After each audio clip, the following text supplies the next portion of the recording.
बुलाया, इसके पिताजी के घर जाएगी, इसका अपमान होगा और ये अपमान को झेल नहीं सकेगा, सहन नहीं कर सकेगा, ये अपने शरीर की आहुति दे करके अपना शरीर खत्म कर लेगा।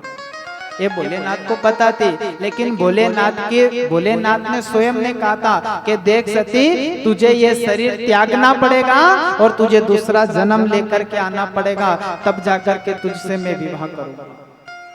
क्योंकि विवाह तो सती भोलेनाथ से भी हुआ था। लेकिन भोलेनाथ जब तपस्या करते थे ना, तो सती ने पूछा कि भोलेनाथ ये संसार किसने बनाया? कि मैंने बनाया।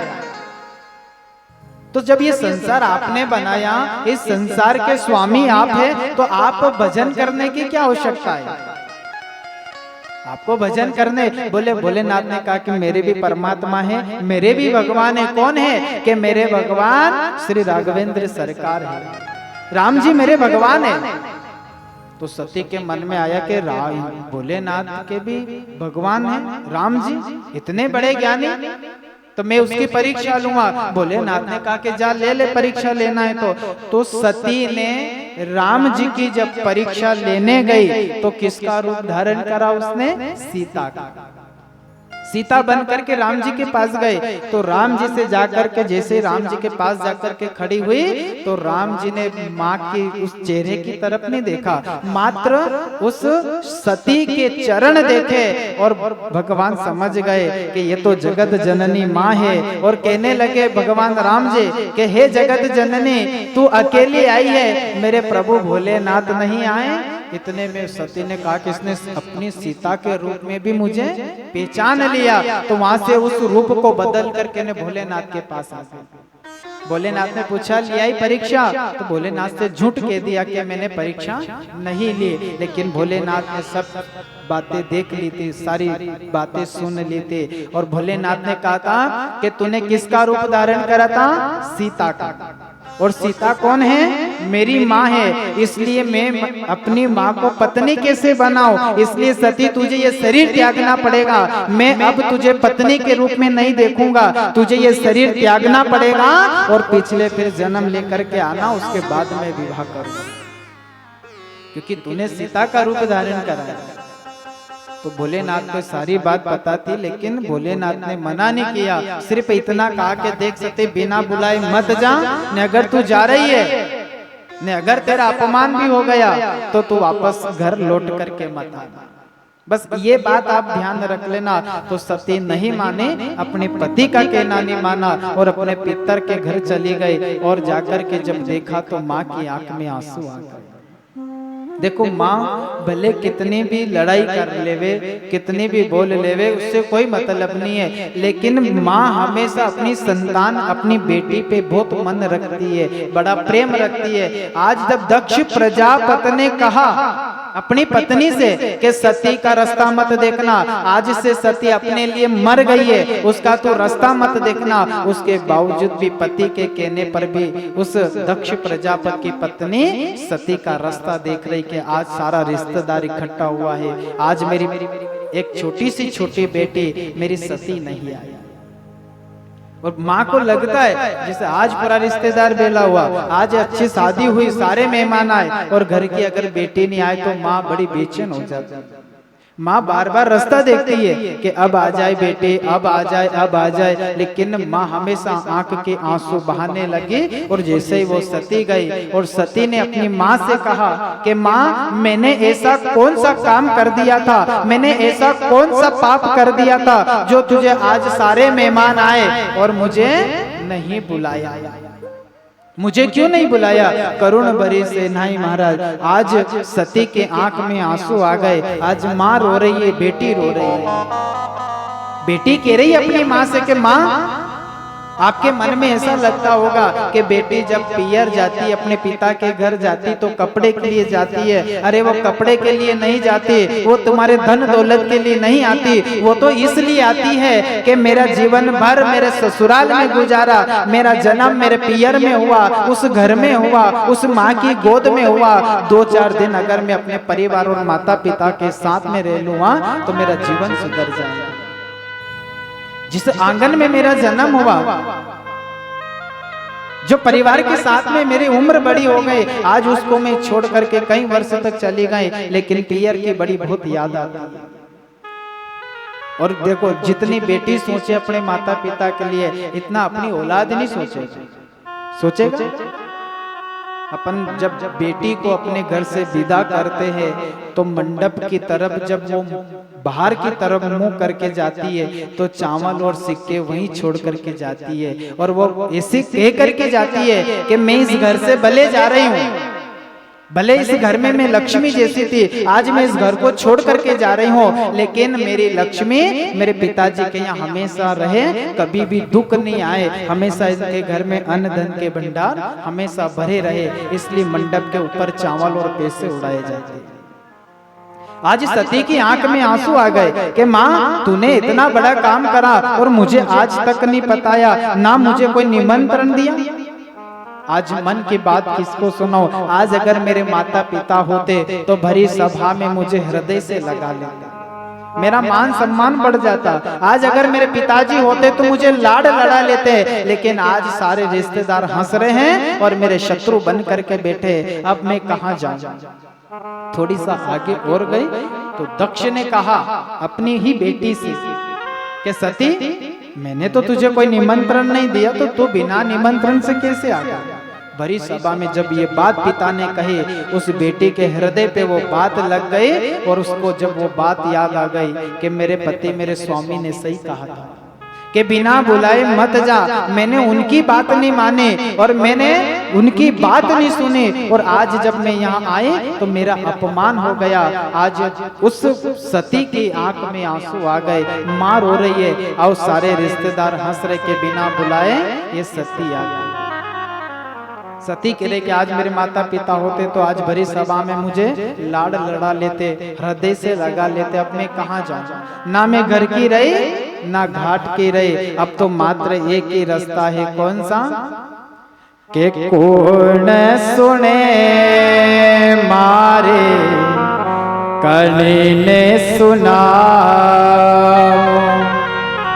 हो मनी डारी वाता मारे, मन डारी वाता मारे कणी ने सुनावो, कौन सुने मारे कणी ने सुनावो, कौन सुने मारे कणी ने सुनावो, कौन सुने मारे कणी ने सुनावो, कौन सुने मारे कणी ने सुनावो। मनी डारी माता मारी, दिल डारी माता मारी कणी ने सुनावो, कौन सुने मारे कणी ने सुनावो।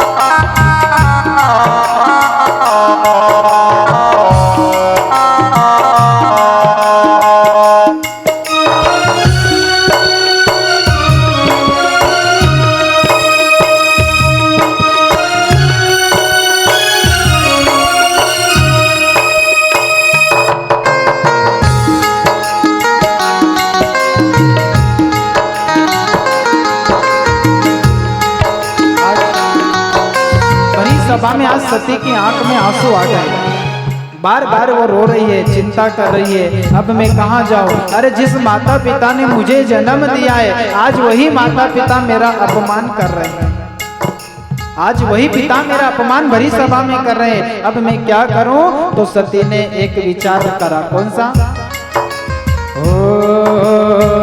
लेकर गड़लो में गंगा तट जाओ, गंगा तट जाओ में तो बच नहीं आओ। लेकर गड़लो में गंगा तक जाओ, गंगा तक जाओ, मैं तो आज नहीं आओ। कूदी पड़ गंगा माए, कूदी पड़ गंगा माए, मोटो नी बतावो, कौन सुने मारे गणी ने सुनावो, कौन सुने मारे गणी ने सुनावो।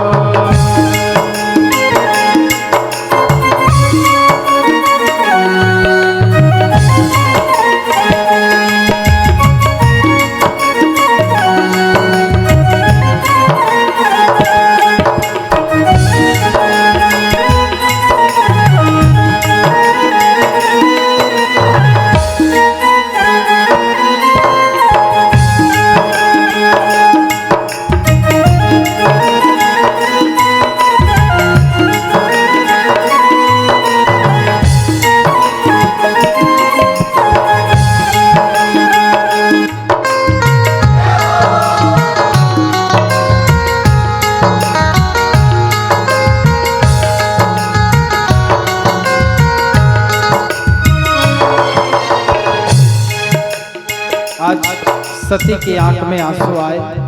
पिताजी के पास जाकर के कहा, पिताजी मैंने ऐसा क्या कर दिया था, ऐसी कौन सी गलती कर दी थी जो आपके यहाँ इतना बड़ा कार्य हो रहा है, इतना बड़ा यज्ञ हो रहा है और आपने मुझे नहीं बुलाया। आप मेरी गलती तो आप मुझे बताओ। पिता ने कहा कि डायरेक्ट पिताजी ने एक ही शब्द कहा कि सती मैंने तुझे नहीं बुलाया था, लेकिन फिर भी तू बिना बुलाए आ गई, तू यहाँ इस घर में क्यों आई? जब बार बार ये बातें सुनी तो सती के मन में बड़ी विचित्र बात आ गई कि आज भरी सभा में मेरा अपमान हो गया, आज भरी सभा में मेरी हंसी हो गई, अपना मैं घर की रही ना घाट की रही। तो सती ने क्या करा, यज्ञ मंडल में गई और यज्ञ मंडल में जाकर के अपने शरीर की उस जलती हुई ज्वाला में अपने शरीर को भस्म कर लिया। अब ये बात भोलेनाथ को पता चली कि सती का अपमान हो गया है, ने सती ने अपने शरीर को जला के ने भस्म कर लिया है और भगवान भोलेनाथ ने विकराल रूप धारण करा और अपनी जटा में से एक जटा निकाल करके जमीन पर पटकी तो उससे वीरभद्र नाम का पार्षद खड़ा हो गया। अब वीरभद्र नाम का पार्षद खड़ा हुआ, उसने कहा कि भगवान बताओ क्या आदेश है मेरे लिए? तो भोलेनाथ ने कहा कि जाओ, सती का जिस जिस व्यक्ति ने अपमान किया है उसका आप सर्वनाश कर दो। वीरभद्र नाम का पार्षद आया, आकर के जिन जिन माताओं का अपमान किया था, जिन जिन ने सती का अपमान किया था, उनका सर्वनाश कर दिया। अब वो दक्ष घबराया कि मुझे भी मार देगा, तो वो दक्ष डरता हुआ दौड़ने लगा और पीछे से वीरभद्र नाम का पार्षद दौड़ने लगा और वीरभद्र ने दक्ष को पकड़ करके तुरंत उसकी गर्दन अलग तुरंत। अब सारे ब्राह्मण देवता लोग सब घबरा गए कि अब क्या होगा इस यज्ञ का, इस यज्ञ का क्या होगा। सब कह रहे कि अब ये यज्ञ अधूरा भी नहीं छूटे। भाई जिस व्यक्ति के द्वारा कोई कार्य प्रारंभ हो गया तो वो कार्य प्रारंभ हुआ उसके हाथ से तो पूरा भी उसी के हाथ से होगा। अगर ये यज्ञ अधूरा रह गया, ये हवन अधूरा रह गया तो इस गांव में अशांति बनी रहेगी। यज्ञ तो पूरा करना पड़ेगा। तो भोलेनाथ के पास गए सारे देवता लोग। कहाँ गए? भोलेनाथ के पास। और भोलेनाथ से कहने लगे हाथ जोड़ करके, भोलेनाथ हमारी रक्षा करो, हमारी रक्षा करो।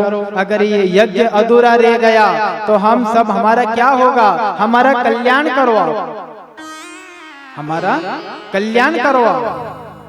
आज भोलेनाथ ने कहा बताओ क्या हुआ? देवता लोग ने कहा कि आपने दक्ष को तो मार दिया है, ये यज्ञ पूरा कौन करेगा? उसको जीवित करना पड़ेगा।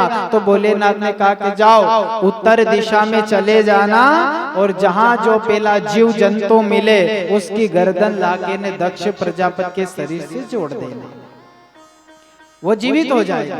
तो जैसे ही उत्तर दिशा में गए ना तो सर्वप्रथम जीव जंतु मिला। कौन कौन मिला? बकरा मिला। अब बकरे की गर्दन दक्ष प्रजापति के शरीर से जोड़ दिया। तो आज भी देखना, दक्ष प्रजापति जीवित था जब भी अहंकार अभिमान था, और उसके बाद में किसकी गर्दन लगाई? बकरे की गर्दन लगाई। तो वो बकरा भी देखना, भले तलवार की धार अपने शरीर पे रहे, फिर भी वो अभिमान और अहंकार में खड़ा रहेगा ना। और दक्ष प्रजापति मात्र एक शब्द बोलता था, क्या? कि मकान किसका? तो कि मेरा। यहाँ का राजा क्यों? कौन? तो कि मैं। जो मैं शब्द आता है वही दक्ष प्रजापति है। अपना क्या है? सब भगवान का दिया हुआ है। लेकिन अपन है ना, भगवान के सामने झूठ बोलते हैं। अपन कहते हैं ना कि अपन झूठ नहीं बोलते, अपन भगवान को ही धोखा दे रहे, भगवान के सामने ही जाके झूठ बोल रहे। कहते हैं ना अपन के तन मन धन सब है तेरा, हो तेरा तुझको अर्पण क्या लागे मेरा। भगवान के सामने कह दिया, तन भी तेरा, मन भी तेरा, ने धन भी तेरा। ने घर आकर के पूछा कि क्यों ये बंगलो कणी को? तो कि सब आपड़ो। भगवान का दिया हुआ अपन क्या बना सकते? अपन क्या है अपना? अरे अपना तो शरीर भी नहीं है, और आप कह रहे हो कि मेल मेरा है। बात वही आ रही है कि आप आने जाने में समय बिता दिया कि वहाँ जाना है, नहीं वहाँ जाना है, कल वहाँ जाना है, कल उसकी शादी में जाना है, और एक दिन शमशान में भी जाना है। ये आप अटल लिख लेना। आने जाने में समय बीत गया और भगवान का भजन छूट गया। इसीलिए तो कहा है ना कि समय छूटना नहीं चाहिए। जिस प्रकार इस शरीर को भोजन की आवश्यकता रहती है, अपन बिना भोजन से रह सकते क्या? नहीं रह सकते। लेकिन उसी प्रकार ये आत्मा जो है, इस आत्माओं को भी भजन के बिना ये नहीं रह सकते। एक बर्तन को साफ करने के लिए राग की जरूरत होती है, और इस तन को, इस आत्माओं को साफ करने के लिए भगवान का भजन होना चाहिए। इसलिए परिवार रिश्तेदार में जितना हो उतना ही जाना चाहिए, और उससे ज्यादा कि अपन अपने बियाई जी के वहां नहीं जाएंगे तो क्या कहेंगे? क्या अपना मान सम्मान रहे? बियाई जी 1 मिनट के लिए आपको छोड़ देगा, गुस्सा कर लेगा, लेकिन आप विचार करो कि मैं इस संसार से जाऊंगा तो परमात्मा को क्या कहूंगा? भगवान पूछेगा तो क्या कहूँगा? इसलिए आने जाने में समय मत बिताओ। ने जो एक बार समय बीत गया, कहे ना के बीत गए दिन भजन बिना रे, बीत गए दिन भजन बिना रे, बीत गए दिन भजन बिना रे। राम नाम बोलो मन हरे राम बोलो रे, राम नाम बोलो मन हरे राम बोलो रे। राम नाम बोलो मन हरे राम बोलो रे, राम नाम बोलो मन हरे राम बोलो रे।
राम राम बोलो मन हरे राम बोलो रे राम राम बोलो मन हरे राम बोलो रे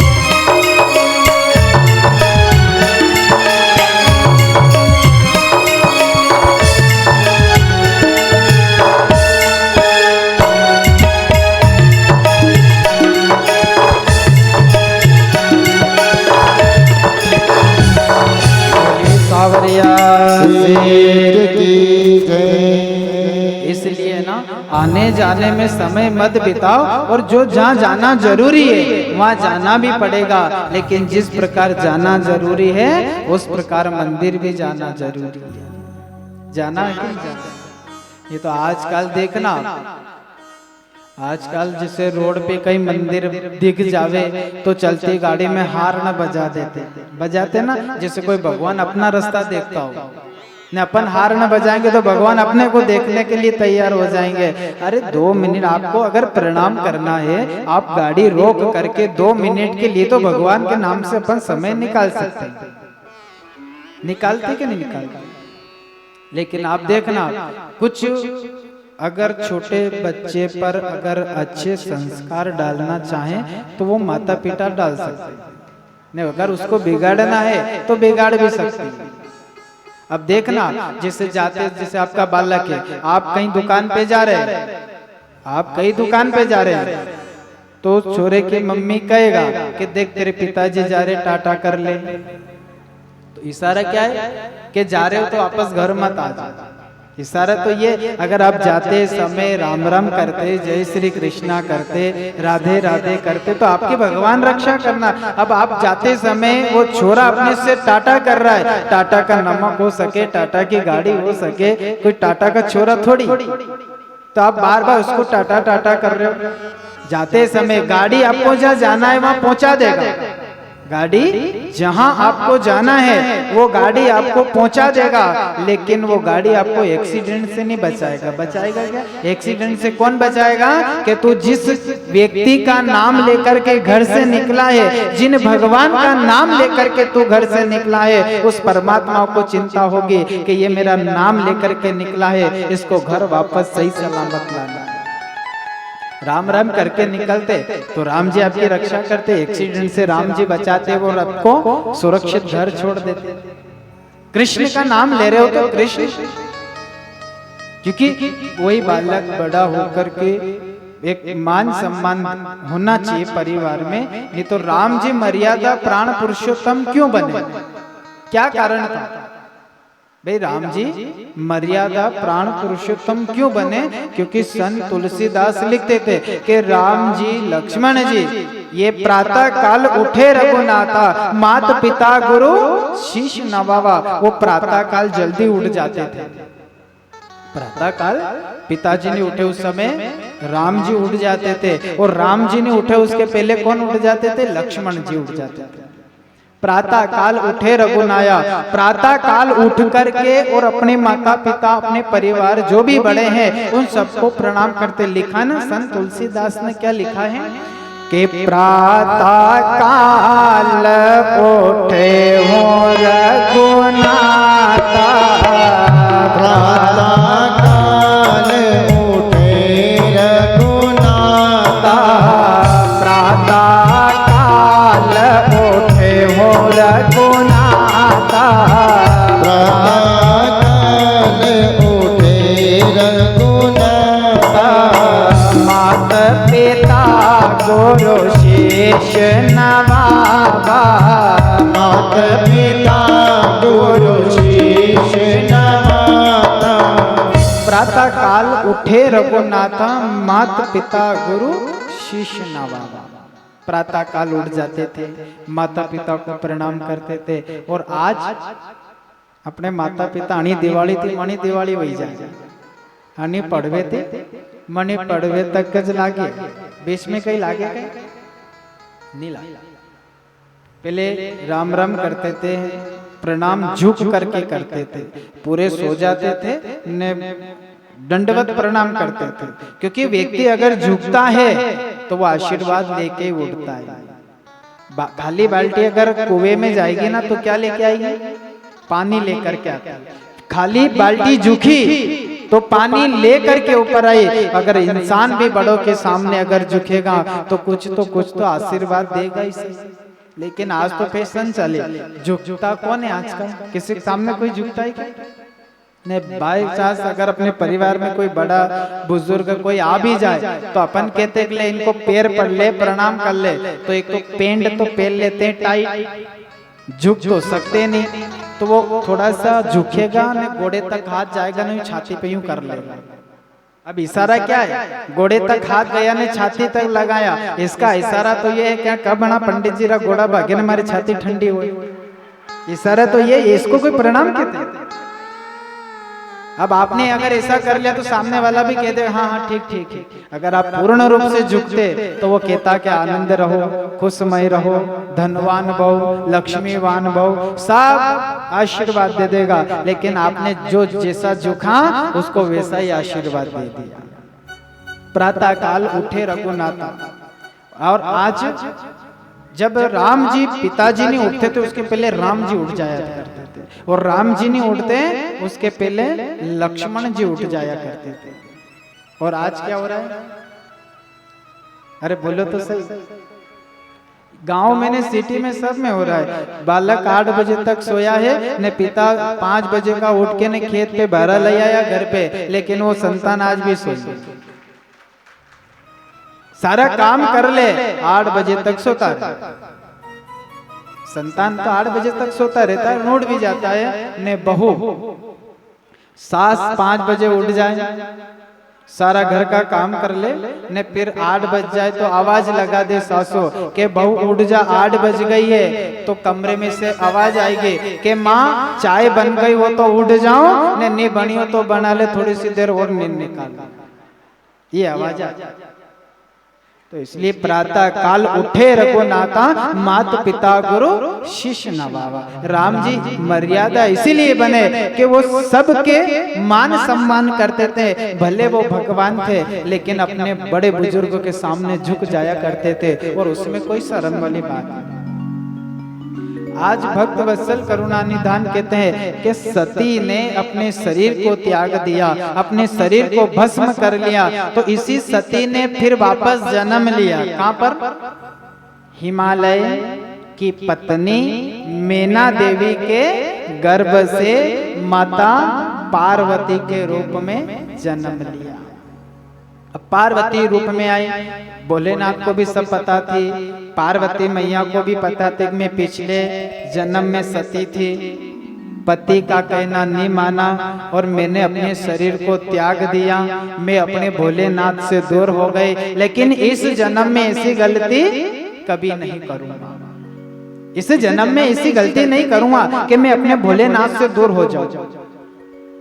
आज सती मैया ने उस शरीर को त्याग दिया, दूसरा जन्म माता पार्वती के रूप में हुआ, और पार्वती रूप में बचपन से वो पार्वती मैया इतनी तपस्या करती थी, इतनी तपस्या करती थी कि सुबह उठते जल्दी भोलेनाथ के मंदिर में चली जाती थी। भोलेनाथ के मंदिर में जाकर के भोलेनाथ को प्रसन्न करती थी, भोलेनाथ का भजन करती थी, भोलेनाथ की पूजन करती थी। तो एक सहेली ने पूछा कि पार्वती तो इतनी तपस्या किसकी कर रही है? मैं भोलेनाथ की तपस्या कर रही हूँ, और मैं भोलेनाथ से विवाह करके अपने पति के रूप में देखना चाहती हूँ। तो उस सखी ने कहा कि भोलेनाथ ऐसे प्रसन्न नहीं होगा, कि क्यों? कि तुझे इस स्थान को छोड़ करके जहाँ तपस्या होती है उस स्थान पर जाके तपस्या करना पड़ेगा। जिसे अपन कहते ना कि अपने मालवा क्षेत्र में, अपने क्षेत्र में कोई देवता ही नहीं प्रकट है। प्रकट है क्या? एक भी बड़ा स्थान है क्या? सांवरा जी देखो तो राजस्थान में, खाटू श्याम देखो तो राजस्थान में, द्वारिकाधीश देखो तो राजस्थान में, सब बाहर है, अपने मालवा क्षेत्र में नहीं है। लेकिन उस सखी ने कहा कि अगर तुझे भोलेनाथ को अगर प्राप्त करना है, मैं भोलेनाथ से अगर विवाह करना है, तो एक स्थान बताती हूँ, मालवा क्षेत्र में जाकर के तू तपस्या कर लेना। वहाँ उस मालवा क्षेत्र की भूमि इतनी तपस्वी है कि वहां से सारे देवता जल्दी प्रसन्न हो जाते हैं, इसलिए मालवा क्षेत्र में तपस्वी स्थल कहा गया है। अपन कहाँ के हैं? मालवा क्षेत्र। और मालवा क्षेत्र किसका था? पार्वती मैया का पियर है। अगर आपको भक्ति अगर करना है तो मालवा क्षेत्र में देखो आप कितनी भक्ति है। भले देवता नहीं है, बड़ा स्थान नहीं है, लेकिन भक्ति बहुत मालवा क्षेत्र के लोग ज्यादा करते हैं। आप राजस्थान चले जाओ, सांवरा जी में जाके देख लो आप, कोई वहां का व्यक्ति जाए ना, कई वर्ष हो गए थे सांवरा जी के दर्शन ही नहीं किए होंगे।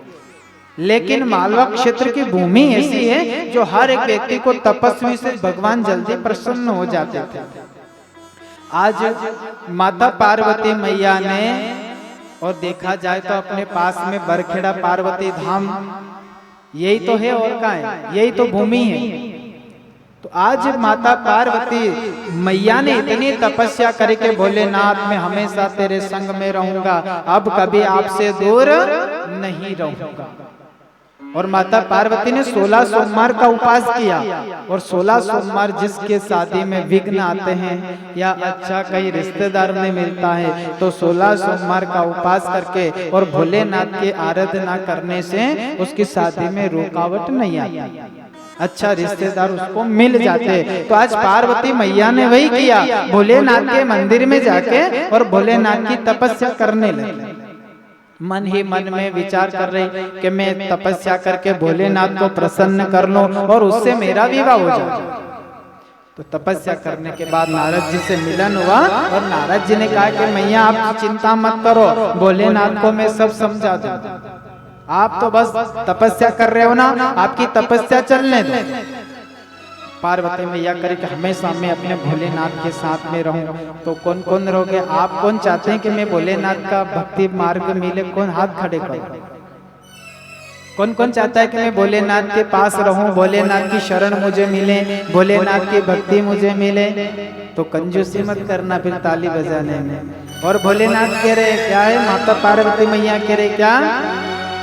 हो तेरे संग में रहूंगी ओ भोलेनाथ, तेरे संग में रहूंगी ओ भोलेनाथ, तेरे संग में रहूंगी ओ भोलेनाथ, तेरे संग में रहूंगी ओ भोलेनाथ, तेरे संग में रहूंगी ओ भोलेनाथ, तेरे संग में रहूंगी ओ भोलेनाथ, ओ भोलेनाथ मेरे ओ दीनानाथ, ओ भोलेनाथ मेरे ओ दीनानाथ, तेरे संग में रहूंगी ओ भोलेनाथ, तेरे संग में रहूंगी ओ भोलेनाथ।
में मिलेंगे ओ भोलेनाथ।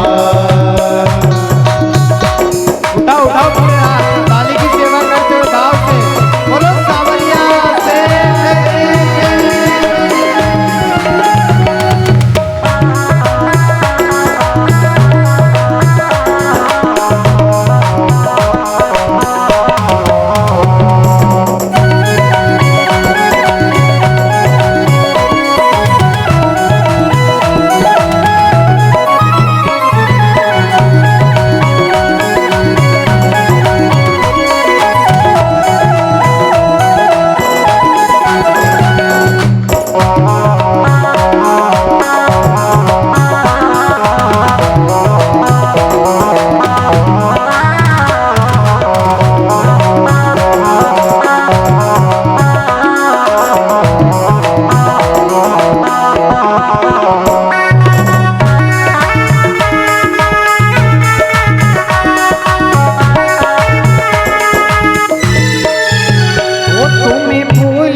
फूल बनूं तो मैं खुशबू बनूं।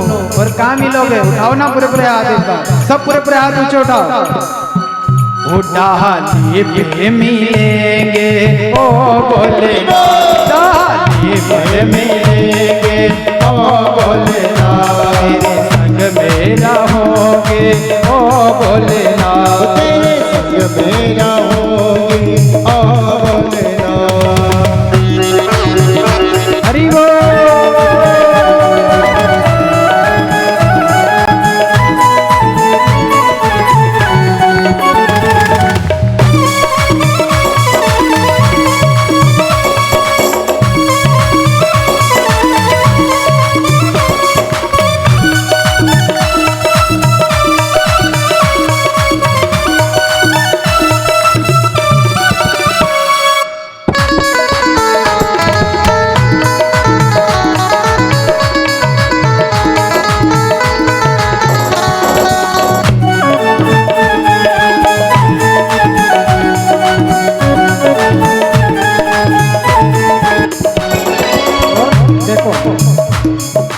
अंतिम पंक्ति है, इसमें कंजूसी मत करो, क्योंकि आप जैसे बैठे हो ना, ऐसा लगता नहीं कि आप भोलेनाथ की भक्ति करते होंगे। भोलेनाथ की भक्ति करने वाला तो भक्त ही अलग दिख जाता है, दिखता है कि नहीं दिखता?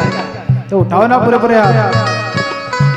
वो तुम्हें नदिया बनो तो मैं जल बनो, तुम नदिया बनो तो मैं जल बनो, तुम जल बनो तो मैं मछली बनो, तुम जल बनो तो मैं मछली बनो, नदिया हमें मिलेंगे ओ भोलेनाथ, नदिया में मिलेंगे ओ भोलेनाथ, तेरे संग में रहोगे ओ भोलेनाथ, तेरे संग में रहोगे ओ भोलेनाथ।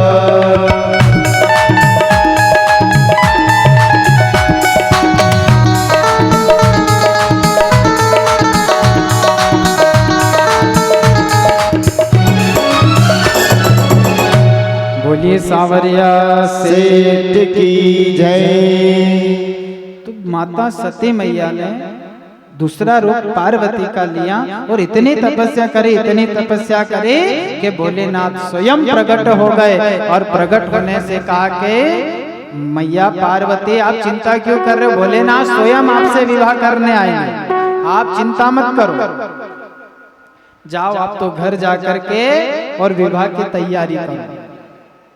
अब भोलेनाथ से जाकर के कहा कि भोलेनाथ माता पार्वती मैया आपकी तपस्या कर रही है, वो आपसे ही विवाह करना चाहती है, अगर आप उनसे विवाह नहीं करोगे तो वो इतनी घोर तपस्या करेगा कि संसार में अंधकार छा जाए। भोलेनाथ भी चाह रहे थे, हाँ मैंने पहले सती को खो दिया था और ये वही सती है जो इस जन्म में माता पार्वती बन करके आई है। अब भोलेनाथ सजने लगे। अब रिश्तेदार तो सब आए, सारे देवता लोग आए, आकर के भोलेनाथ को सजा रहे। जैसे अपन भी कहीं जाते हैं ना,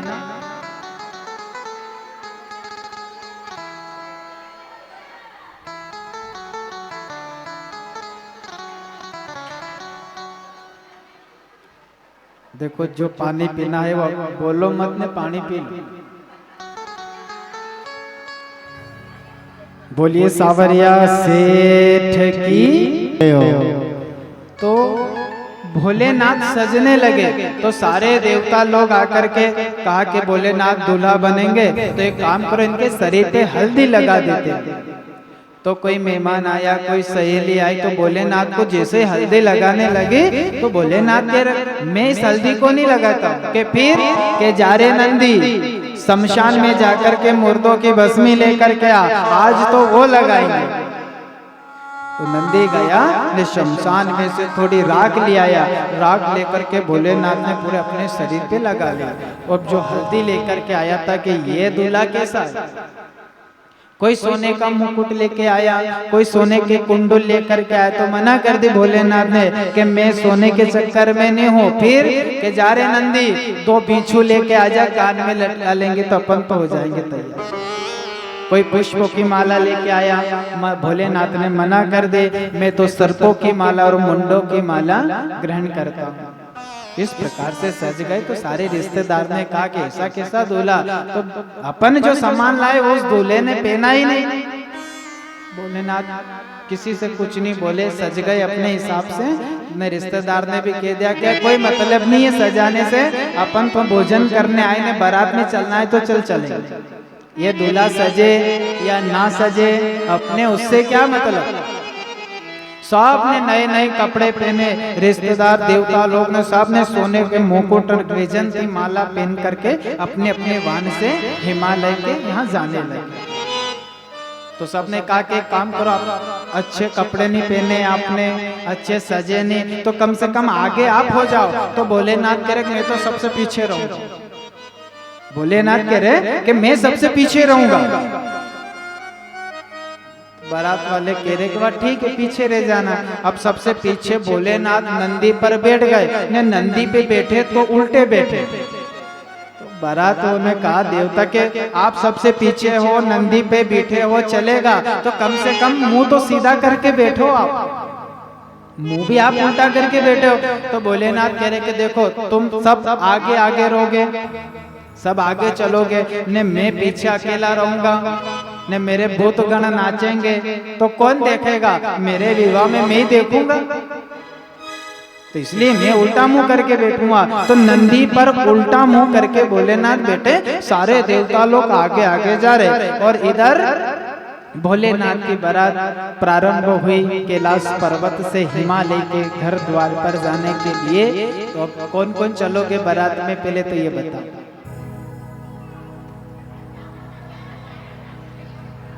देखो हमारे तो घर की गाड़ियां है, किराए तो लागे नहीं, सबके ले जाओगे।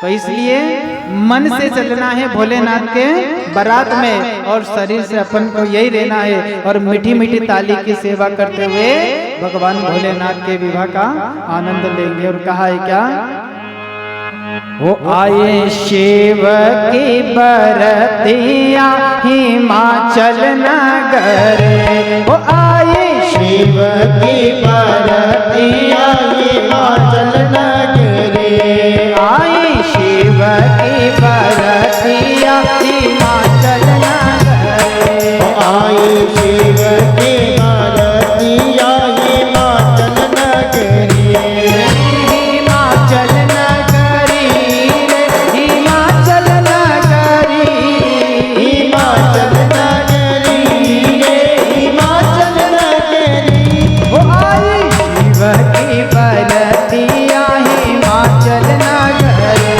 आए शिव की बरतिया हिमाचल नगरी।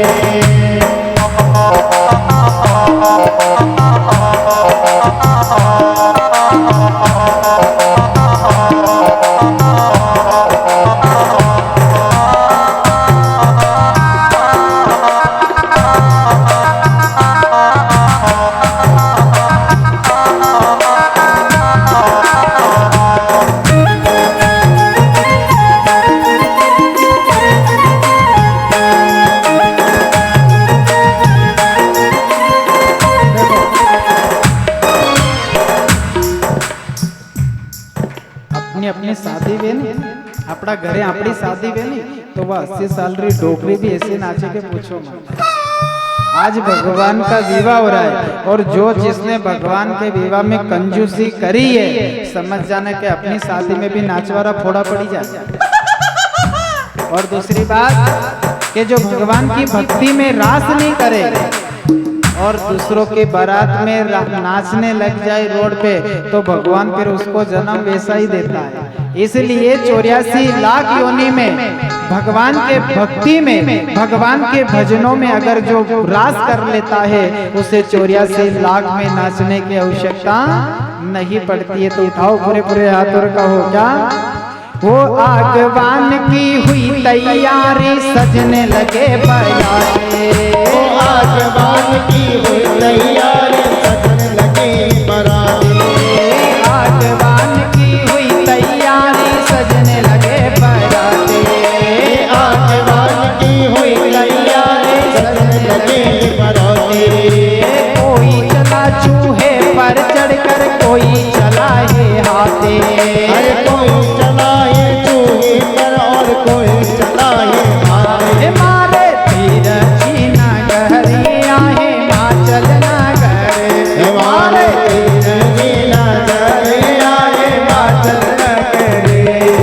ये शिव के बरतिया हिमाचल नगरे। बोलो सावरिया से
बैठो रे भोलेनाथ बैठो रे दीनानाथ सगाए मारे बहने कर जो ऊंचा डूंगर पे बैठो ये भोलानाथ, होठो रे भोलानाथ, सगाई मारी वही कर दो।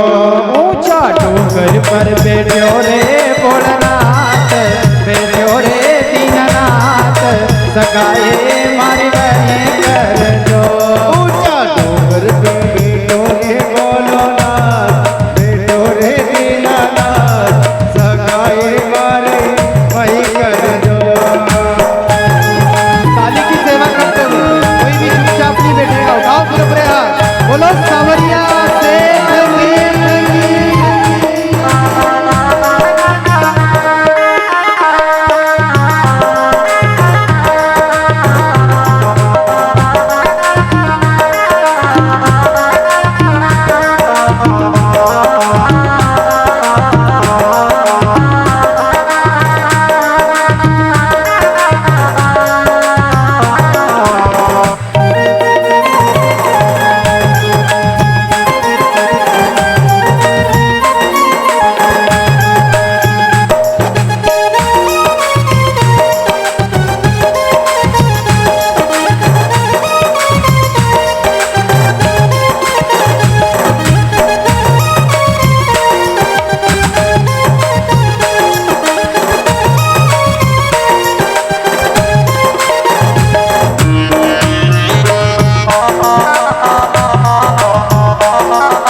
पर चढ़कर चिड़िया देखे कौन रंग का दूल्हा।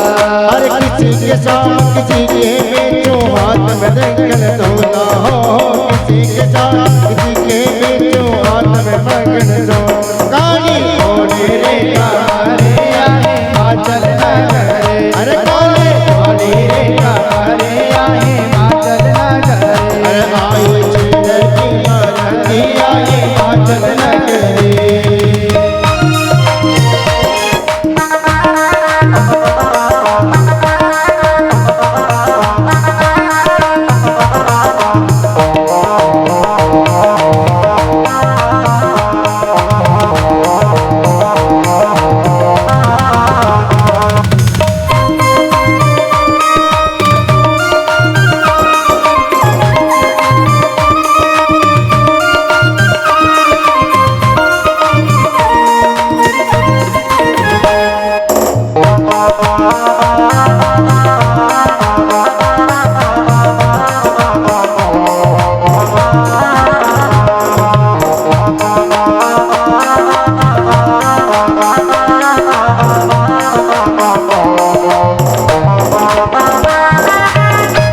बोली सावरिया सेठ की जय। अब जैसे ही बारात गांव में आए, जैसे अपने यहाँ बारात आती तो गांव वाले कैसे देखते हैं, कोई छत पे चढ़ जाता है, कोई बारात के शामिल हो जाता है। और सबसे पहले किसको देखते हैं जब बारात आती है तो दूल्हे को। तो गांव वालों ने विचार करा कि दूल्हा देखे तो सही, कितने लोग आए हैं दूल्हे बारात के साथ में। अब एक व्यक्ति ने जाकर के पूछा, सबसे आगे भगवान इंद्र भगवान हाथी पे और वैजयंती सोने का मुकुट, माला, अच्छे कपड़े। तो इंद्र भगवान ने विचार करा कि यही दूल्हा होंगे। जाकर के पूछा कि क्यों दूल्हा आप हो? तो इंद्र भगवान ने कहा कि मैं तो बाराती हूँ, दूल्हा तो और पीछे आ रहा है। वो व्यक्ति कह रहा कि जब बाराती लोग इतने सजे धज के आए हैं, सोना चांदी पहन के आए हैं, तो वो दूल्हा कैसा सजा होगा? थोड़े से पीछे और गए। अब थोड़े से पीछे जाकर के देखा तो विष्णु भगवान अच्छे सुंदर दिख रहे हैं, तो क्या यही होंगे दूल्हा? उनसे पूछा कि क्यों दूल्हा आप हो? कि मैं भी बाराती हूँ, दूल्हा तो और पीछे आ रहा है। गांव वालों ने विचार करा कि हिमालय की कन्या पार्वती के तो भाग जाग गए। अपन भी कहते हैं ना कि किसी किसी को अच्छा घर मिल जाता है ना, अच्छा घर मिल जाता, अपन क्या बोलते हैं कि उस व्यक्ति उस कन्या के तो भाग्य में है, उसके कन्या का तो जीवन सुधर गया। तो सबने पूछते पूछते जब लास्ट में भगवान भोलेनाथ के पास आए, और भोलेनाथ तो उल्टे बैठे थे, और जाकर के ऐसे हाथ लगाए कि दूल्हा आप हैं। उसके पहले विकराल रूप देख करके गांव के सारे लोग घर के अंदर चले, बोले कि ऐसा दूल्हा तो पहली बार देखा है कि हल्दी की जगह भस्म लगा रखे, मुंडों की माला पहन रखी, ये कोई दूल्हा है? यहाँ जैसे ही भोलेनाथ को देखा तो गांव वाले विचार कर रहे कि अब पार्वती की उम्र कैसे निकलेगी, पार्वती का जीवन कैसे निकलेगा, और क्या देखा उन्होंने? लेकिन पार्वती ने कुछ नहीं देखा था। पार्वती ने मात्र इतना सोचा था कि बस मेरा विवाह हो तो सिर्फ भोलेनाथ, बस इतना विचार करा था। अब जैसे ही विवाह द्वार पर आए और विवाह होने लगा, विधि विधान के साथ माता पिता के आशीर्वाद से उस विवाह को संपन्न हुआ। और संपन्न होने के बाद जब कैलाश पर्वत पे आ गया, बारात लेकर के कहाँ गए? कैलाश पर्वत पे आ गए। तो अब भोलेनाथ का काम क्या था? बस विवाह करके आए, तपस्या में बैठ गए, तो 100 साल तक आंखें बंद, तपस्या में बैठ गए। पार्वती मैया ने कहा कि ये तो बैठ जाते तपस्या में, 100 वर्ष तक मैं किससे बात करूं? यहाँ कैलाश पर्वत पे तो कोई पक्षी भी नजर नहीं आवे, इंसान तो दूर की बात है, मैं कहाँ जाऊं? अकेली रह गई। अब मन में पता नहीं क्या ठाने, और 100 वर्ष पूरे हुए तपस्या के। तो भोलेनाथ से कहा कि बोले स्वामी, अपने विवाह को कितने वर्ष हो गए? कि 100 वर्ष हो गए। तो आप अपने परिवार से मिलाने नहीं ले गए, आपके रिश्तेदार को मिलाने नहीं ले गए। जैसे अपना भी विवाह होता है तो कहीं मासी के वहाँ, तो कहीं बुआ के वहाँ जाते ही, मामा के वहाँ। तो पार्वती मैया ने कहा कि आपका परिवार तो मुझे बताओ, कौन कौन है आपके परिवार में? तो भोलेनाथ ने कहा कि मेरे अलावा कोई है ही नहीं, ना कोई मेरे बुआ है, न कोई मासी है, न कोई मामा, कुछ भी नहीं, ये सब अपना ही। अब हट पकड़ ली कि नहीं, मैं तो आपके रिश्तेदार के वहां मिलने ले जाऊं। भोलेनाथ ने कहा ठीक है, 100 वर्ष हो गए तो मिलाने ले चलते हैं। तो घूमते घूमते घूमते कहाँ आ गए? अपने मैतपुर में मान। कहाँ आ गए? मैतपुर। अब मैतपुर में आए मिलने, क्षिप्रा नदी अच्छी बह रही और वहां पर खेती देखी माता पार्वती मैया ने। तो पार्वती मैया कह रहे कि स्वामी अपन तो काम करा, वहाँ कैलाश पर्वत पे कोई नजर नहीं आए, ने कम से कम हम क्षिप्रा नदी किनारे अपन तो यहाँ खेती करा। भोलेनाथ कह रहे कि खेती क्या बात कर रही है, ये मैतपुर है, क्षेत्र है, यहाँ के लोग भगवान से भी कई गुण आगे, यहाँ क्या करेंगे? अब हट पकड़ ली। तो किसी एक व्यक्ति से वो जमीन भोलेनाथ ने ले ली, उसको पैसा दे दिया। ने भोलेनाथ ने कहा कि देखो हमको तो कहीं खेती करना याद नहीं है, तो एक काम करना, जो भी फसल आए उसकी आधे आधी कर देना। देते ना अपन, कहीं बीच पे देते हैं, कोई आधे बांटे देते हैं। तो भोलेनाथ ने कहा कि जो भी फसल आए वो हमें आधी आधी कर देना। वो जमीन जिसकी थी उसी को वापस दे दी। बारिश हुई और जब फसल बोने का समय आया तो वो मैतपुर से व्यक्ति भोलेनाथ से पूछ रहे हैं कि भोलेनाथ बताओ क्या बोना है खेत में? तो भोलेनाथ कह रहे मुझे थोड़ी पता है कि आप सोयाबीन बो के मूंगफली बो, मुझे जो भी आप फसल बोएंगे उसकी आधी आधी कर देना। तो मैतपुर का लोग भक्त था, वो तो बड़ा चतुर था, तो उसने दिमाग से काम लिया। वो कह रहा है कि काम बताओ कि आप ऊपर की फसल रखोगे कि नीचे की, ये बता। भोलेनाथ कह रहे कि फसल तो ऊपर लगती है, कि ऊपर की फसल मेरी। वो व्यक्ति घर आया, ने घर आके ने मूंगफली बो दी। अब मूंगफली कहाँ लगे? जमीन में। अब नीचे की वो मूंगफली तो अपने घर रख ली ना, ऊपर के ढलडे वहीं पहुंचा दिया। भोलेनाथ ने कहा पार्वती देख, मैंने मना करा था ना, लेकिन तू मानी नहीं। तो पार्वती मैया ने कहा कि एक काम करो, अब नीचे की फसल मांग ले। अब वो व्यक्ति वापस आया, बारिश हुई, व्यक्ति आया, भोलेनाथ से पूछा बताओ अब कौन सी फसल? कि अब नीचे की फसल मेरी। वो व्यक्ति घर आया, ने घर आकर के जुआर बांधी। अब जुआर कहाँ लगे? ऊपर से अपने घर रख ली, वो नीचे की फिर पहुंचा। फिर कहा कि देख पार्वती, मैंने मना करा था ना, तू नहीं मानी। तो पार्वती मैया ने कहा कि एक काम करना, 2 बार कंपनी गाठे में गई अपनी, तो अब जो पूछे नहीं तो ऐसा मांग लेना कि नीचे की भी फसल मेरी, ने ऊपर की भी मेरी, ये दोनों मांग लेना। अब वो व्यक्ति आया, आकर के पूछा भोलेनाथ आप बताओ क्या बोना है?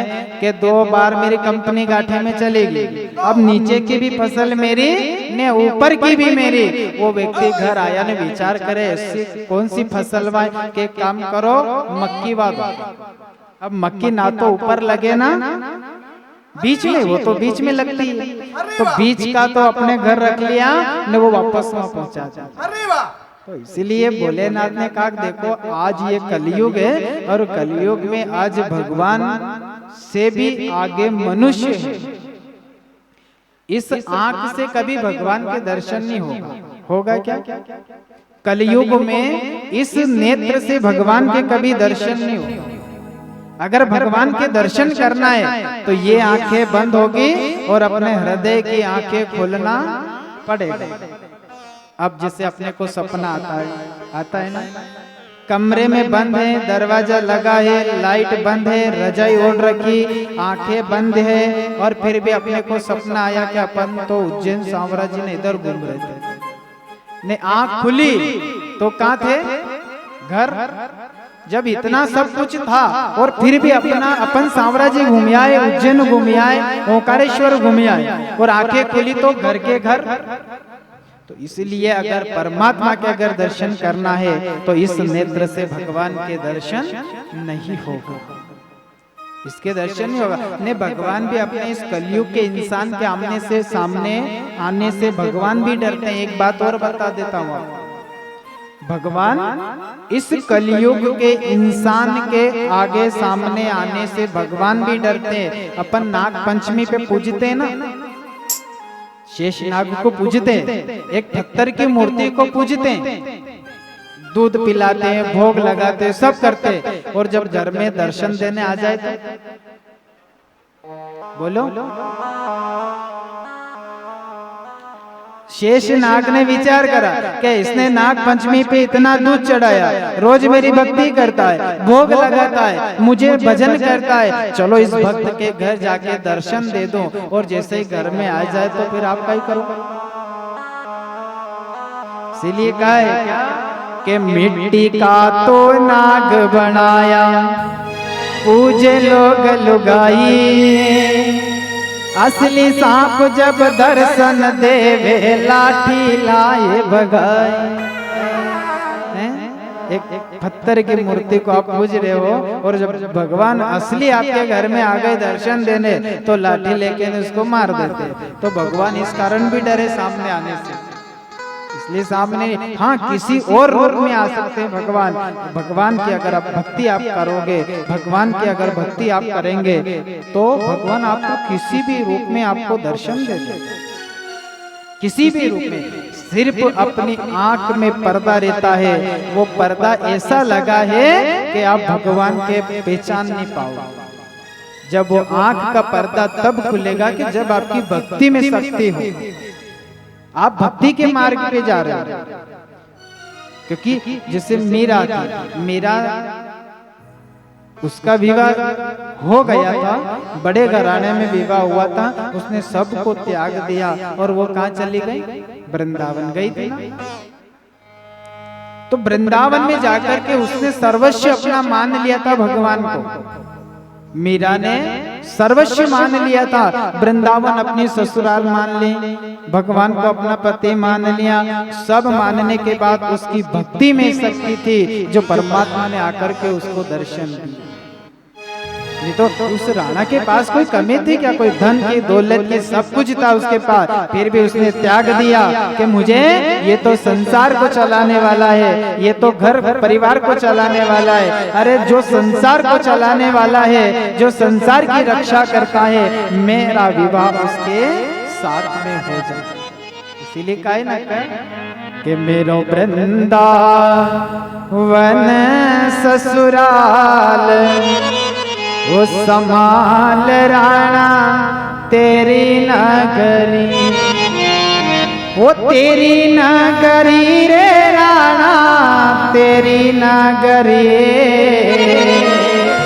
वो तेरी नगरी रे राणा तेरी नगरी, मेरो वृंदावन ससुराल संभाल राणा तेरी नगरी, मेरो वृंदावन ससुराल संभाल राणा तेरी नगरी, तेरी नगरी रे राणा तेरी नगरी, तेरी नगरी राणा तेरी नगरी, मेरो वृंदावन ससुराल संभाल राणा तेरी नगरी।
संभाल रहना तेरी नगरी, भक्तन की परमार संभाल रहना तेरी नगरी, तेरी नगरी रे राणा तेरी नगरी, तेरी नगरी रे राणा तेरी नगरी, मेरो वृंदावन ससुराल संभाल राणा तेरी नगरी।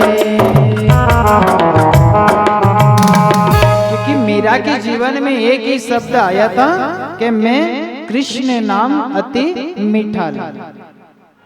बस मेरे जीवन में जो भी है वो सिर्फ कृष्ण नाम है। मैं कृष्ण के लिए संसार छोड़ सकता हूँ, तेरा राजपाट छोड़ सकता हूँ, लेकिन मैं कन्हैया को नहीं छोड़ सकता। मैं कन्हैया के बिना नहीं रह सकता।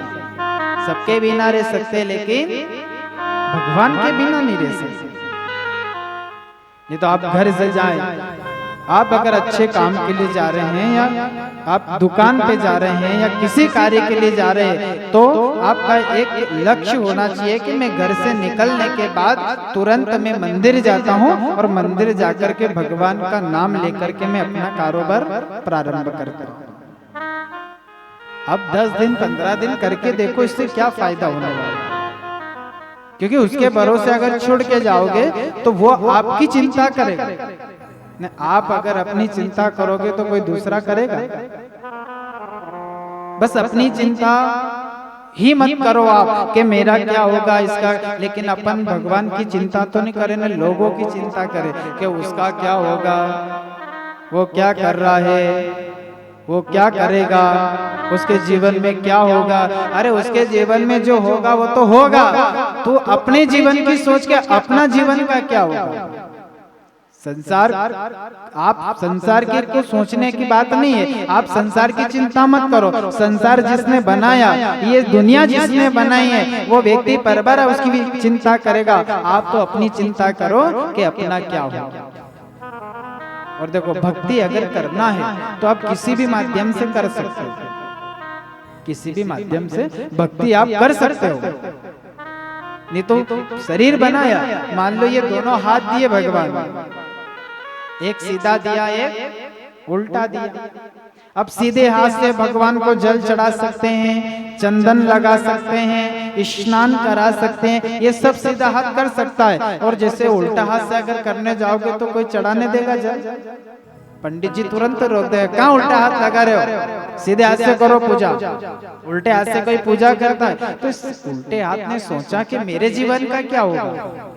जब मैं भगवान की भक्ति नहीं कर सकता, भगवान को जल नहीं चढ़ा सकता, तो भगवान ने मुझे बनाया क्यों। सब सीधा हाथ करे, सीधे हाथ से पूजा करे, ने मैं चढ़ाने जाऊं तो पंडित जी रोक देवे, कहा उल्टे हाथ से चढ़ा रहे हो जल। तो ये भगवान के पास गया उल्टा हाथ और भगवान से कहा कि प्रभु आपने शरीर आपने अच्छा बनाया है, लेकिन मैं तो भगवान की भक्ति कर ही नहीं सकता। जल चढ़ाने जाऊं तो कोई रोक दे, चंदन चढ़ाने जाऊं तो कोई रोक दे, ने सीधा हाथ तो हर भक्ति करता है। तो भगवान ने कहा कि मैंने तो सिर्फ ये शरीर बनाया है, अब तेरे जीवन में गुरु की कमी है, तू गुरु बना ले, उसके बाद तेरा जीवन उद्धार हो जाएगा। तो उल्टा हाथ गया कहाँ पे, गुरु के पास, और गुरु जी से जाकर के पूछा कि ये सीधा हाथ है ना, सब भगवान की पूजा करे, ने मैं पूजन करने जाऊं तो कोई भी टोक दे, कोई भी रोक दे। तो गुरु ने उसको सत्य मार्ग बताया कि आप चिंता मत करो, जब सीधा हाथ पूजा करने जाए ने तो सीधे हाथ के यहाँ पीछे हाथ लगा लेना, तो कोई मना भी नहीं करेगा, ने पूर्ण रूप से तेरा भी उद्धार हो जाएगा। हुआ कि नहीं हुआ? अगर आप लोटा पकड़ के जल चढ़ाएंगे तो कोई भी रोक देगा, लेकिन अपन सीधे हाथ से जैसे जल चढ़ाए तो उल्टा हाथ बार-बार यही लगता है, कोई मना करता है क्या? नहीं करेगा। तो इसलिए जीवन में गुरु होना बहुत जरूरी है, क्योंकि भगवान ने तो ये रचना बनाई, ये शरीर बना दिया। अब ये विचार करो कि शरीर इतना सुंदर अगर भगवान ने बनाया है तो वो भगवान कितना सुंदर हो, वो कितना, एक बार उसकी रचना तो देखो। एक मंदिर में मूर्ति बैठी है, किसने बनाई?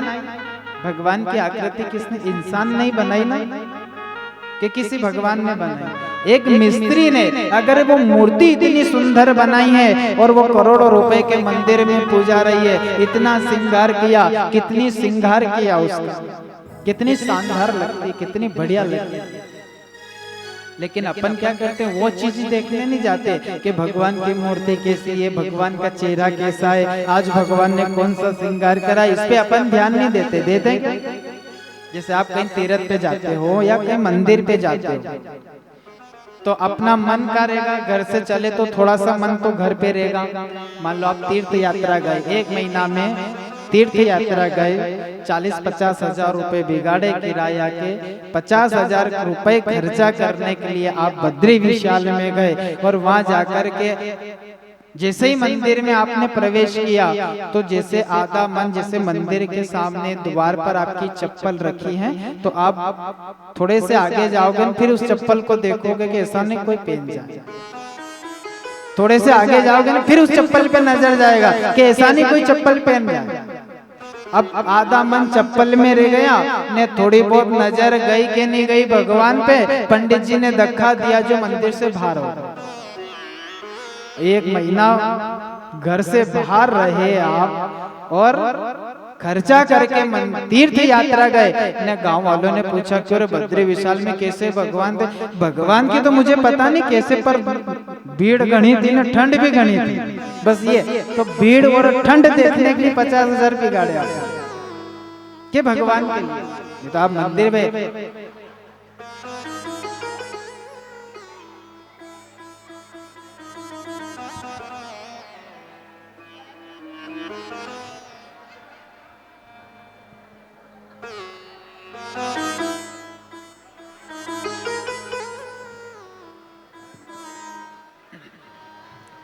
बोलिए सावरिया सेठ की।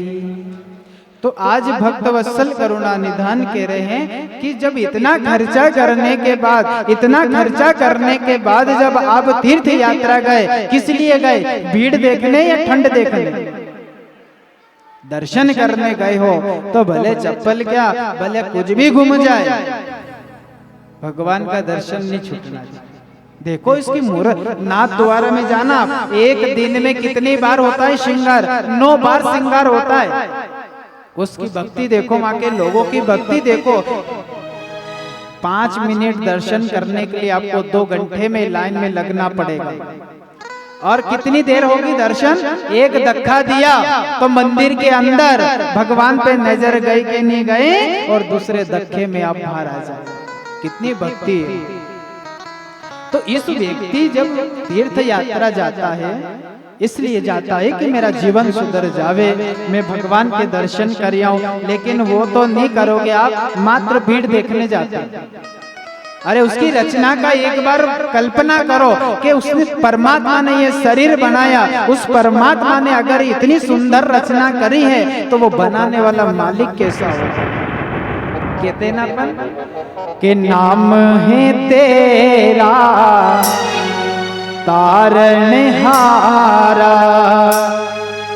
ना जाने दर्शन होगा। तेरी प्रतिमा इतनी सुंदर, वो कितना सुंदर होगा, वो कितना सुंदर होगा। कितनी सुंदर उसकी प्रतिमा है। एक बार उसकी कल्पना करके देखो कि भगवान कैसे, उसने शरीर बनाया कैसा अच्छा बनाया। इसलिए भक्त वत्सल करुणा निधान कहते हैं राजन, शिव और माता पार्वती कैलाश पर्वत पर आकर के रहने लगे।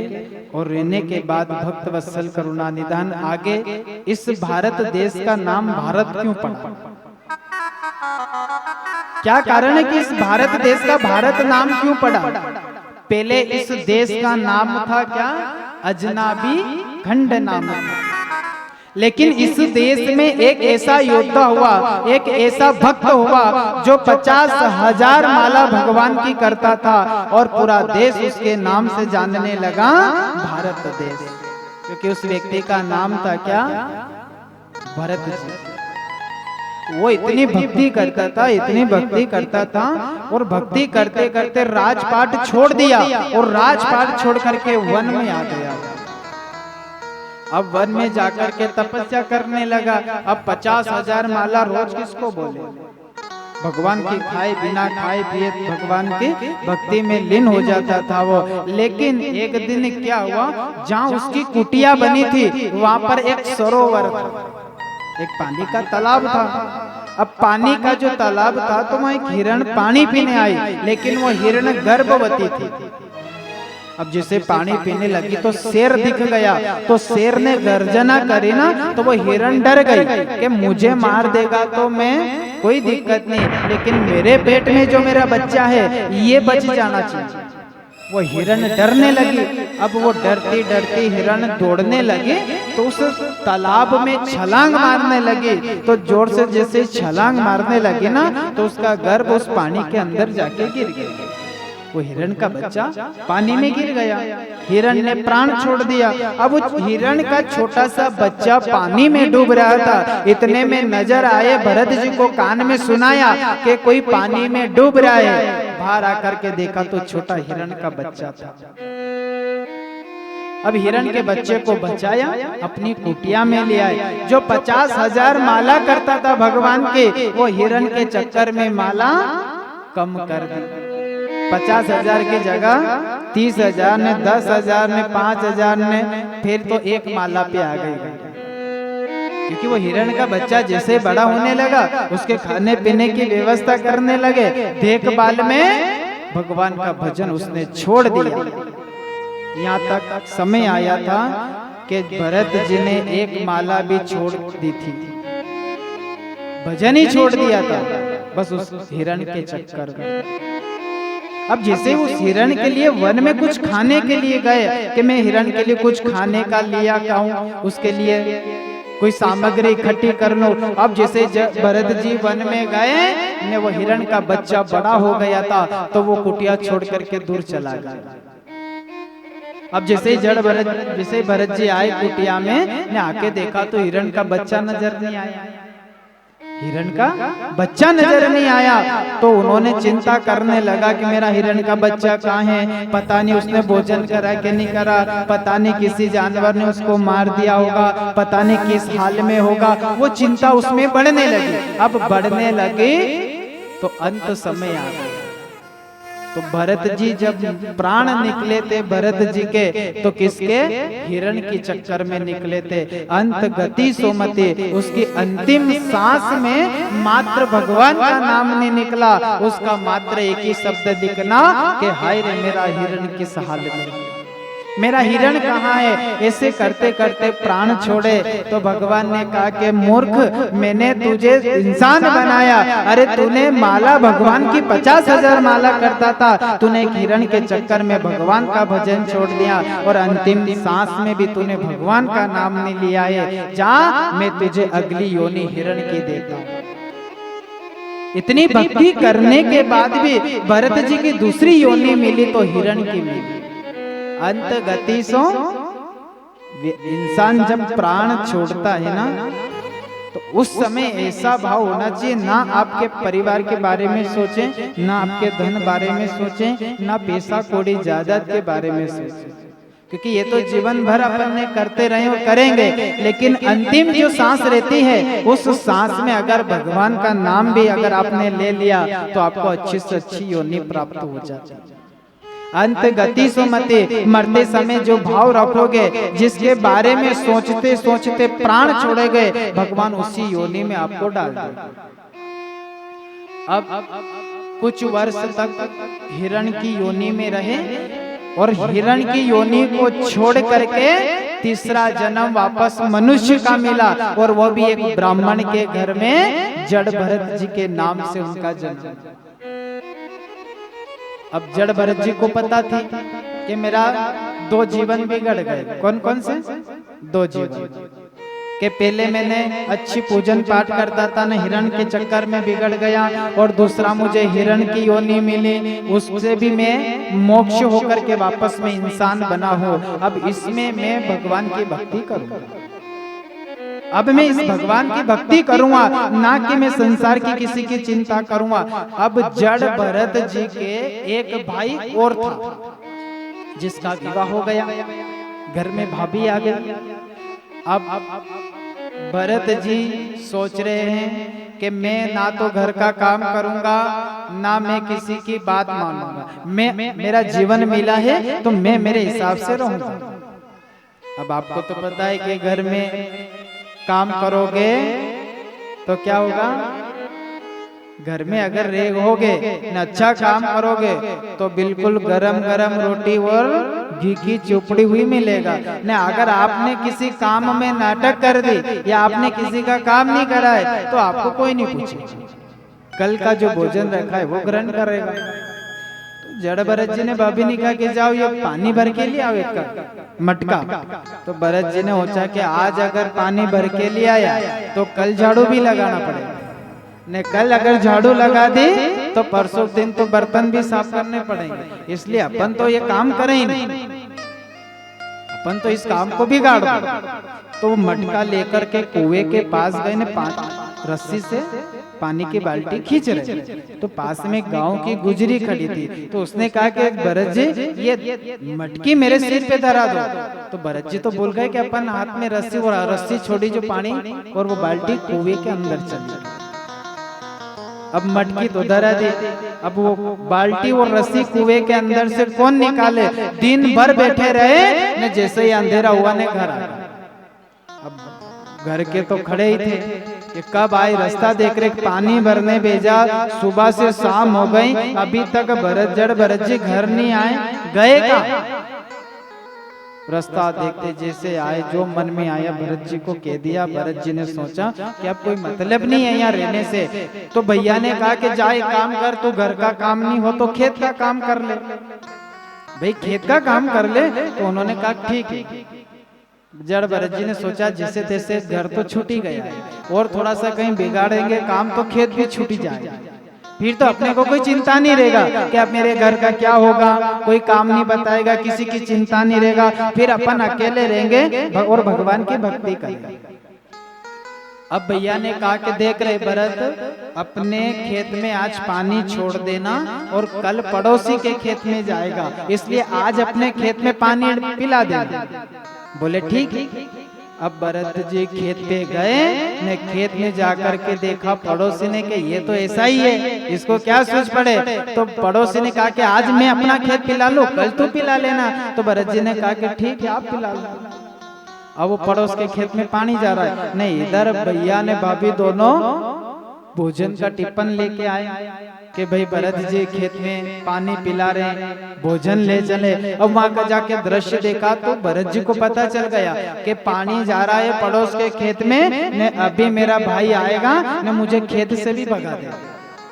अब मेरे पास समय नहीं बचा है, थोड़ा सा समय बचा है, इसमें जितना दान पुण्य करना है, जितना भी धर्म कमाना है, बस यही समय है। तो भरत जी ने क्या करा, सारी चिड़िया को बुला लिया, पशु पक्षी को बुला लिया कि जल्दी जल्दी से आ जाओ और जो जितना दाना खाना है खा लेना, कोई किसी का नहीं है, ये तो राम जी का खेत में राम जी का चिड़िया है, जितना धर्म कमाना है आज कमा लेना।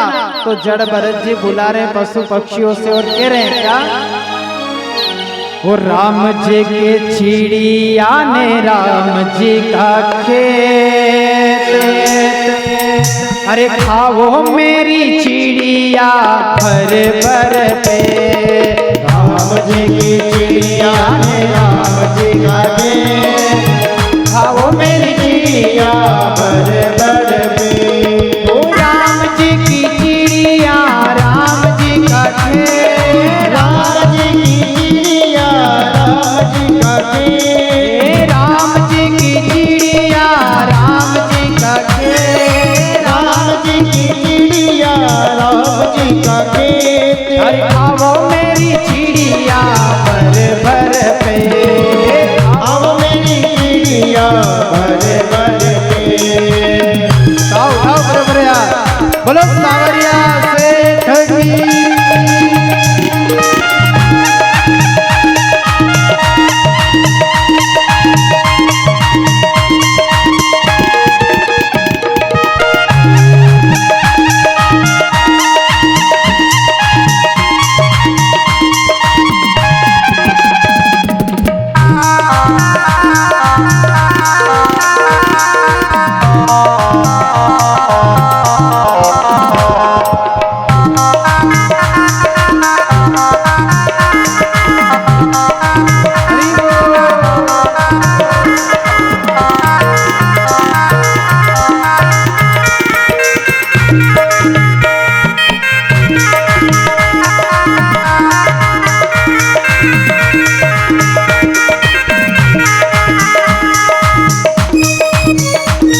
छोटी चिड़िया बड़े बड़े के, वो छोटी छोटी चिड़िया बड़े बड़े के, छोटी छोटी चिड़िया बड़े बड़े के, छोटी छोटी चिड़िया बड़े बड़े के, आओ मेरी चिड़िया बड़े बड़े पे, आओ मेरी चिड़िया बड़े बड़े पे। राम जी की चिड़िया ने राम जी का के, राम जी की चिड़िया ने राम जी का के, ओ आओ मेरी चिड़िया बड़े बड़े पे, ओ आओ मेरी चिड़िया बड़े बड़े पे।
बोली सावरिया सेठ की जय।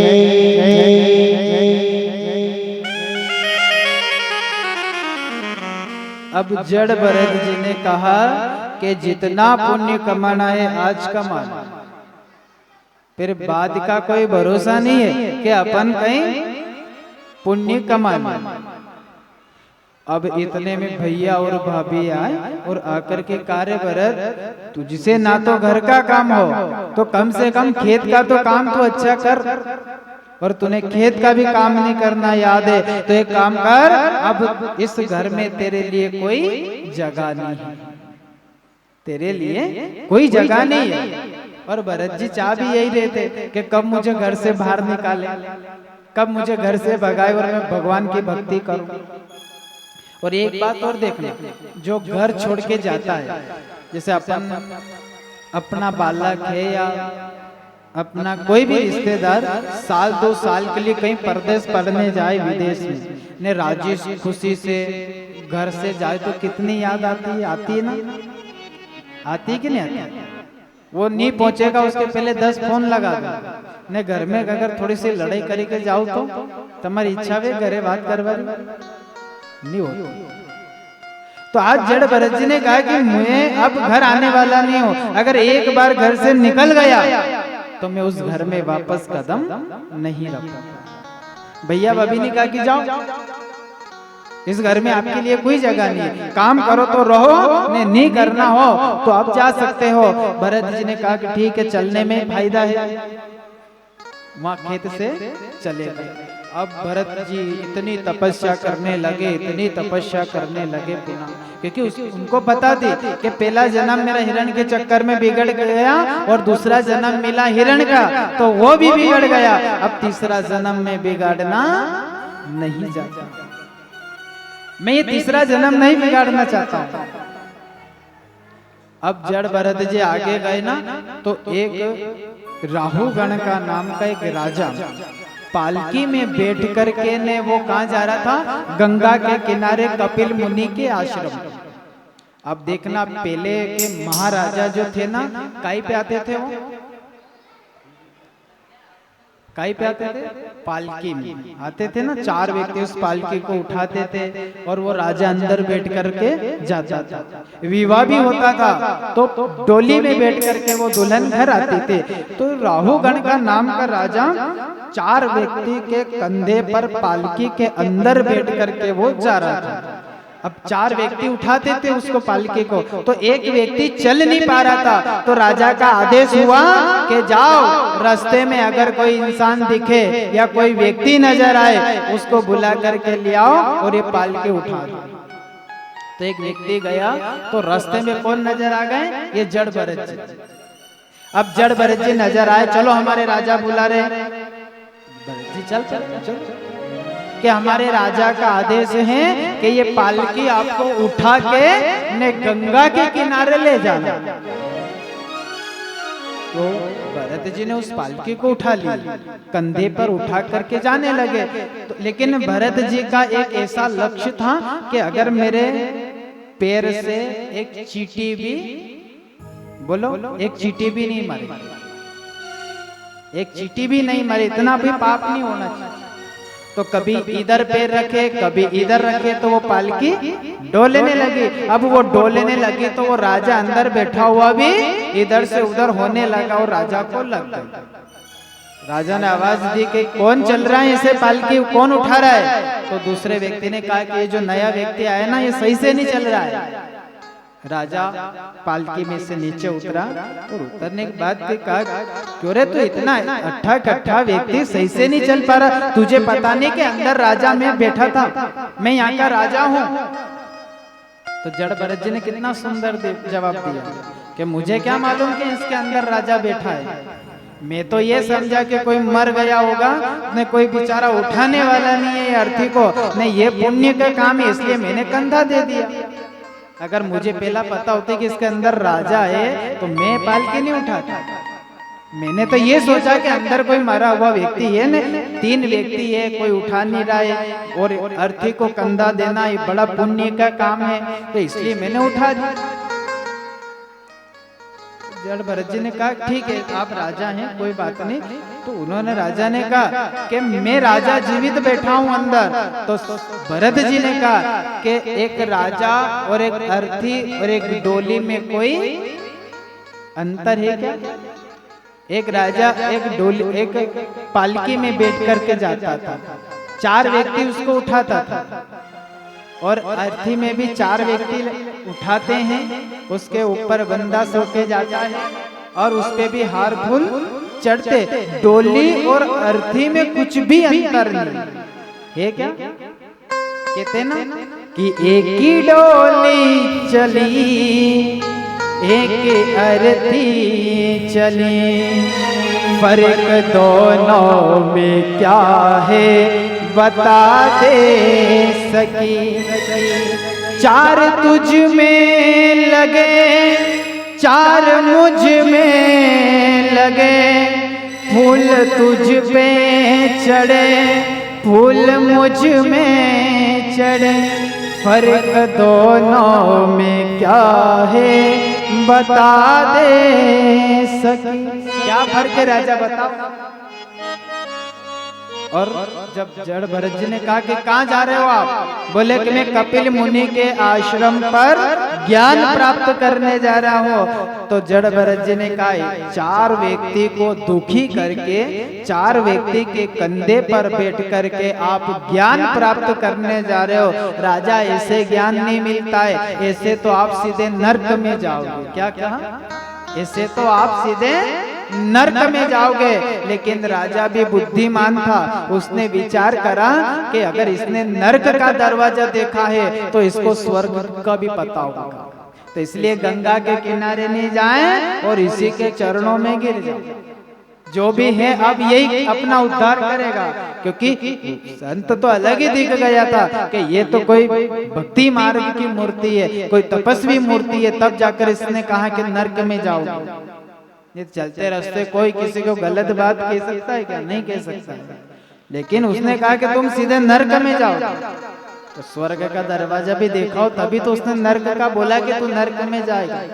लेकिन ब्राह्मण संत वो होते हैं जो अपने पैर से कभी चीटी ना मरे। संत वो होता है कि जरूरी नहीं कि अपने को पूड़ी ने हलवा मिले, भले कल की सूखी रोटी भी मिल जाए तो भगवान को भोग लगाए और उसके बाद ग्रहण करें। क्योंकि तुलसा ने ऐसा कौन सा कर्म किया था जो भगवान बिना तुलसी के भोग ही नहीं लेते। भाई उसने कुछ ऐसा काम किया होगा तब जाकर के भगवान उसके बिना तो भोग ही नहीं लेते।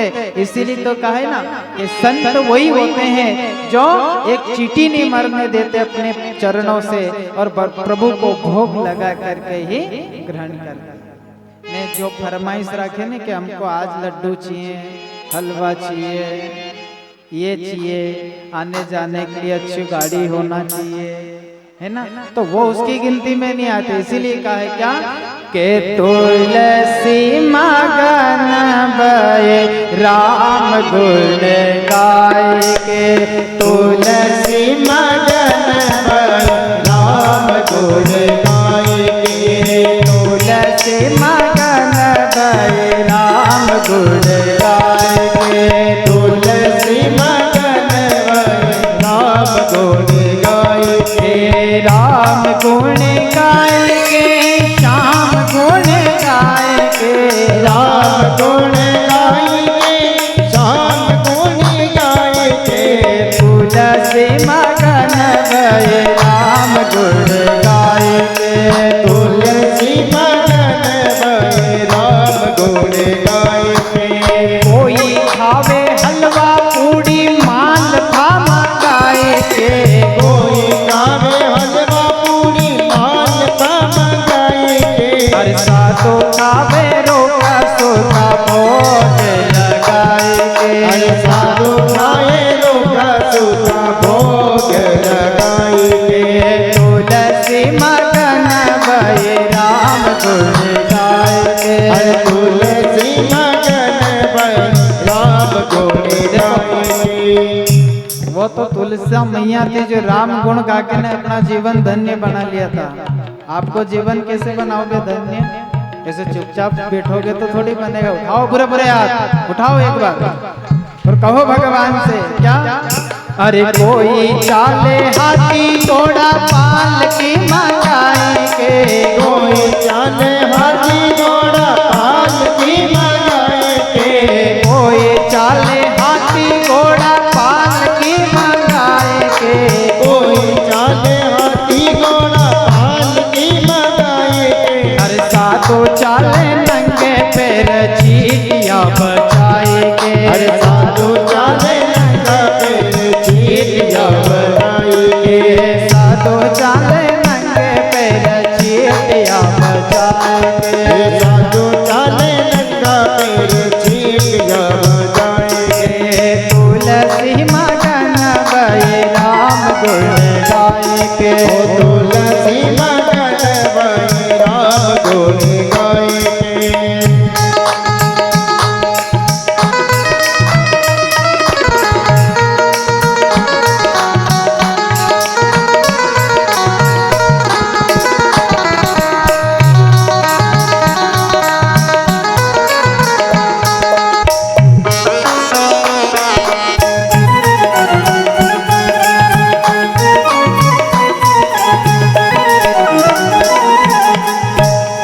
बोलिए सावरिया सेठ की जय। तो इसलिए भरत जी ने कहा कि राजा ऐसे आप नर्क में जाओगे, तो राजा ने विचार करा कि अगर इसने नर्क का दरवाजा भी देखा है तो इसने स्वर्ग का भी देखा होगा। वो राजा तो गंगा के किनारे नहीं गया, ने वो जड़ भरत जी के चरणों में गिर गया। अब क्षमा मांगने लगा, मुझसे बहुत बड़ी गलती हो गई, मुझे क्षमा कर दो। लेकिन ये बात तो सब ठीक है, लेकिन आपने कहा कि नर्क में जाओगे तो नर्क कहाँ है, किस जगह है? जड़ भरत जी ने कहा कि दक्षिण दिशा में कुछ योजन बाद एक 28 प्रकार के नर्क आते, जिसे हर एक मनुष्य को उस 28 प्रकार के नर्क में जाकर के वहां की यातना पूरी करके ने फिर अपने को जन्म मिलता है, तब जाकर के वो जन्म मिलता है। इसलिए जड़ भरत जी घर आए, तपस्या में लीन हो गए और उस राजा का भी उद्धार करा। और देखो जहां यहाँ तक बताते हैं कि जैसे परिवार एक होता है उसमें प्रेम और एक भाव होना चाहिए। जैसे आज भी देखना, और एक बात और मैं आपको बताऊं तो ये मत देखना कि अपनी बेटी है तो अपन बड़े पैसे वाले के वहां संबंध करें, क्योंकि अपने यहाँ भी संतान है, अपने यहाँ भी बहू आएगी तो अपन क्या उसकी बराबरी कर सकते क्या? नहीं कर सकते। आप अपनी बेटी को वहीं देना जहां अपन उस रिश्ते को निभा सके और वो अपने को निभा के चल सके। ये पता चले कि पैसे वाले के घर विवाह कर दो तो अपनी जो औलाद अपन से मिलने में फोड़ा पड़ी जाए। और ये भी मत देखना कि पढ़ी लिखी है कि बिना पढ़ी लिखी है कि ये ऐसा कुछ मत देखना। उस लड़की में सिर्फ इतना देखना कि ये अपने घर आ रही है तो क्या अपने परिवार को लेके चलेगी या क्या अपना साथ निभाएगी या हमारी सेवा करेगी, ये देखना। आप ये मत देखना कि पढ़ी लिखी बहू ले आएंगे, पैसा नौकरी करेगा, वो करेगा। अगर वो नौकरी करेगा तो आप क्या करोगे? ये तो एक गांव में क्या हुआ, एक पढ़ी लिखी बहू आ गई, एक पढ़ी लिखी बहू आ गई। अब पढ़ी लिखी बहू आ गई और गांव का माहौल था, गांव में भैंसा भी रहती है, गाया भी रहती है। तो योग की बात है कि उस एक दिन उसके घर के सारे लोग कहीं चले गए, तो वहां एक डोकरी थी। तो उस डोकरी ने अपनी पढ़ी लिखी बहू से कहा कि बहू, घर के लोग सारे बाहर गए हुए हैं तो तू ये खल का तगारा भैंस को रख के आ जा। क्या कहा? खल का तगारा भैंस को रख करके आ जा। अब वो सुबह सुबह का समय था। अब वो जैसे बहू ने तगारा उठाया ने भैंस के पास चली गई, तो सुबह सुबह भैंस कुछ खा रही थी तो मुंह पे झाग आ गए। तो पढ़े लिखे बहू कह रहे कि भैंस अभी क्या खाएगी, अभी तो ये मंजन कर रही है। तो तगारा लेके फिर घर में आ गया, ये क्या खाएगी? तो डोकरी ने पूछा क्यों बहू तगारा वापस ले आई? बोले के माँ भैंस तो अभी मंजन ही कर रही है, मंजन कर ले थोड़ी देर बाद रखे आएंगे। तो ऐसी बहू मत रहना, वो तो भैंस थी जो पूरा दिन भर निकाल लिया। अपन इंसान 1 घंटे में पानी और भोजन की आवश्यकता पड़ती है, तो ऐसी बहू मत लाना के भूखे मार। इसमें ये देखना कि वो अपने को लेके चलेगा, परिवार को बांध के रखेगा।